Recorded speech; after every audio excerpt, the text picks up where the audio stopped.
Hello everyone, how's it going? Welcome back to another video.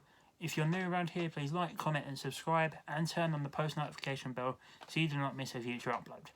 Thank you so much for the massive support on the content so far. I'm really glad that you're enjoying the content. I know I've been doing a lot of rankings and a lot of top 10s and stuff like that, but I just personally find it easy to record and you guys seem to be enjoying it, so I'm just going to keep going with it. Today's video will be my top 10 favourite movies of all time. It's a bit of a controversial list. Let me know your thoughts and top 10 favourite films of all time in the comments below, and I'll be happy to discuss with you what they are and why you like them. So coming in last place, by no means do I think any of these any of these movies are terrible, but I just found the easiest way that I enjoy them in order. So in 10th place we have the absolute Disney classic from 1952, Peter Pan. I absolutely love this movie. It is so good, so funny, so family fueled. There's something in it for everyone to enjoy. It's such a good movie. I just find it so enjoyable. Like, there's a lot of Disney films that I enjoy, but this one I can just sit down any day and watch and just constantly enjoy it. There's so much family fueled stuff in there, as I've already mentioned, and there's just nothing this movie can do badly. So in last place is 1952's Peter Pan. In 9th place is my personal favourite Christmas movie of all time, the first Home Alone movie. Now, the genius behind this movie, who thought about this movie and created it,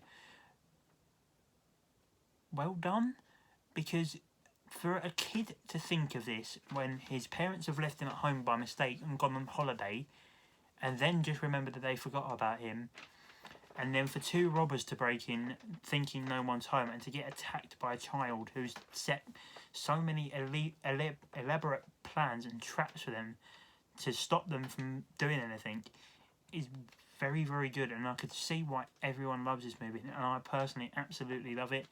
It was the first time I actually really properly laughed at a film, and I just love it so much. It's slightly ahead of Elf for me in Christmas ratings for movies, but this takes the cake. In 8th place is one of two biopics. This is the first one, and then in the next place is my other favourite biopic.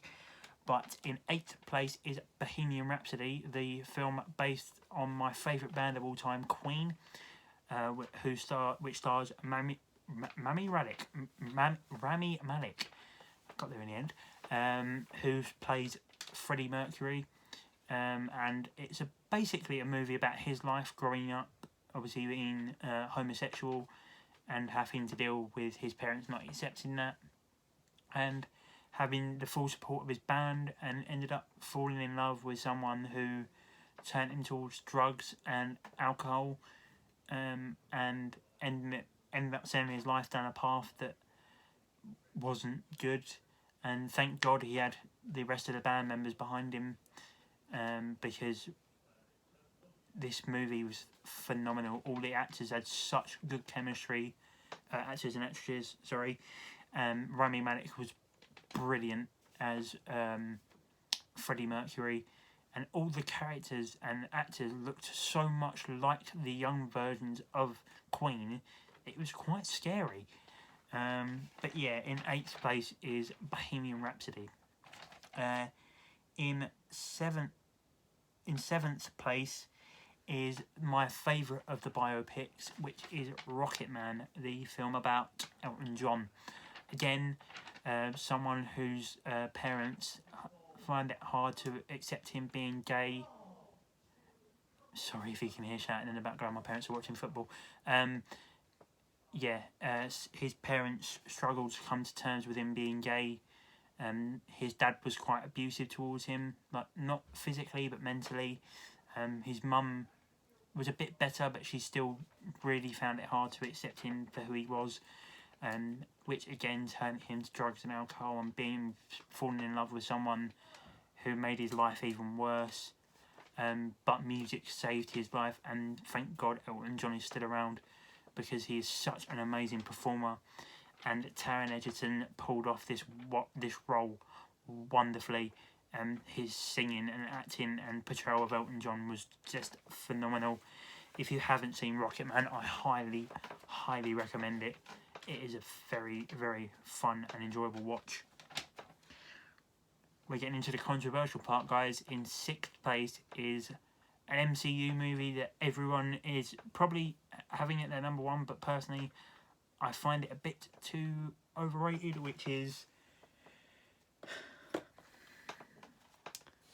Avengers Endgame.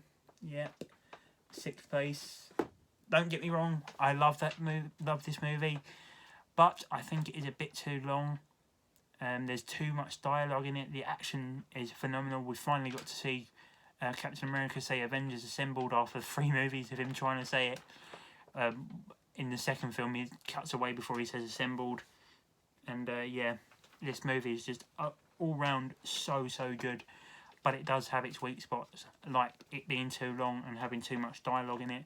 If it had a bit more action in it, it would be number one for me. But it's not. And I'm sorry about that if you don't like that opinion. But yeah, in 6th place is Avengers Endgame. I'm going to get so slated in the comments for that one. In 5th place is a long film, around about the 3.5 hour mark, but the director's known for his long movies, and it is The Wolf of Wall Street. This movie is absolutely amazing. Leonardo DiCaprio and Margot Robbie and Jonah Hill in this film are absolutely phenomenal. Martin Scorsese does a wonderful job. It's a bit of a new take on a Martin Scorsese film that we've seen him. He's usually doing like gangster movies like Goodfellas and Casino, which are also phenomenal movies. But this movie is just all around so good. And obviously it has some amazing scenes in it with Margot Robbie, if you know what I mean. Yep, I'll stop there. But yeah, in 5th place is The Wolf of Wall Street. In 4th place is my second favourite MCU movie, which is Avengers Infinity War. I just think this movie has everything in it. Action, heartbreak, comedy. It just has everything. It's a better movie than Endgame. I'm sorry again about that opinion, but I just love it so much. It's half dialogue, half action, 2.5 hours of such phenomenal cinematography and acting. Tom Holland's performance in this movie as Spider-Man is so heartbreaking. He does such an amazing job. Robert Downey Jr. and Chris Evans are again amazing as Captain America and Iron Man. We get to finally see the introduction of the big bad of the MCU that has been teased for so many years. That's Josh Brolin's Thanos, and what an amazing job he done as Thanos. It was so good. Chris Hemsworth in this film was amazing. It obviously did introduce to the Avengers Tom Holland's Spider-Man and the Guardians of the Galaxy, and both were amazing in this film. Just everything about this film is so amazing. But my 3rd place is my favourite MCU film of all time, which is Captain America Civil War. I personally think this should have been an Avengers movie. It should have been the 3rd Avengers movie. I don't think Endgame should have been the culmination. I think Infinity War should have been. I think the way that they'd done this film was absolutely phenomenal.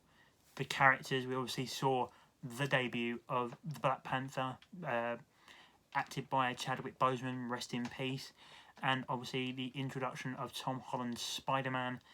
The way they should have done it was having this as the Avengers film where they broke up and fought against each other, and then had Infinity War as the end of the Infinity Saga, where they all come back together to fight Thanos. But such is life, and we had it as a Captain America movie, and the end of the Captain America trilogy, and what an ending it was. It was such an amazing movie. And again, I'm probably going to get hated for that. In 2nd place is my favourite Star Wars movie of all time, which is The Revenge of the Sith, the 3rd of the prequels, and the film that does justice for the prequels. Obviously, if you've seen my Star Wars ranking, you know my thoughts and opinions on the prequels. I don't very much find enjoyment in The Phantom Menace and Attack of the Clones. They're good films, but they're not amazing, not great. and I think Revenge of the Sith just does it so much justice. Hayden Christensen and Ewan McGregor's performance in this movie is amazing. George Lucas done so well with this movie. It's just all round phenomenal. The actors had such good chemistry for once in these prequel movies. The dialogue was good. The action was brilliant. But if you obviously know my thoughts and feelings if you've seen my Star Wars movie rank, which was my very first video, or if you've seen my podcast episode with Sequel Media, which if you haven't seen it, I'll try and link his channel in the description down below, but I'll probably end up forgetting. But if you do manage to find it, it's just Sequel Media. Go ahead and give that a watch. It was a very enjoyable talking about it. But yeah, I just find so much enjoyment in this movie, and I know a lot of other people out there do as well. So in second place is Revenge of the Sith. Now, for my favourite movie of all time, and I think this is an absolute incredible masterpiece done by Christopher Nolan. It is his second in his Batman trilogy, which is The Dark Knight. Now, I know a lot of people don't find this movie as the best of all time. I personally do. I find no faults in it whatsoever. Christian Bale coming back as Batman, phenomenal as ever. Michael Caine reprising his role as Alfred, perfect. Speaking of perfect, Heath Ledger as the Joker is absolutely phenomenal. If you've seen my Joker rank, you'll know how much I love this man for his role as the Joker, and it made me appreciate Batman so much more for what it is now. Obviously, the previous Batman film that we got in 2016. Don't know what to say about that movie. I'll stop talking about it now. I have a passionate hatred for that movie.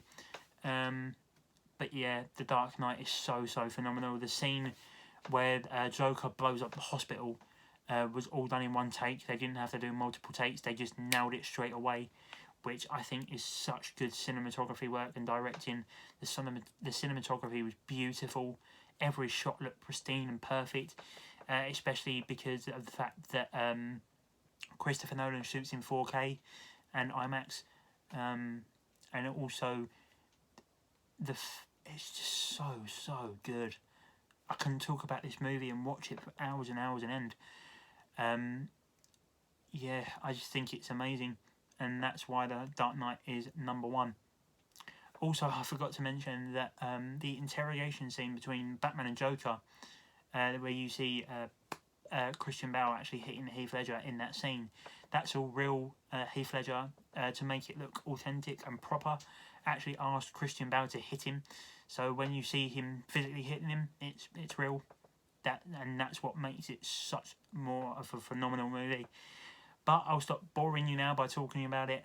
Let me know your top 10 favourite movies of all time in the comments below, and I'll be more than happy to talk about them. Thank you so much for the positive feedback and everything on the content. I'm really enjoying it, and I'm glad you are as well. Please like, comment, subscribe, and turn on post notifications if you are new around here. If you're not, I hope you're enjoying this video. Bye bye.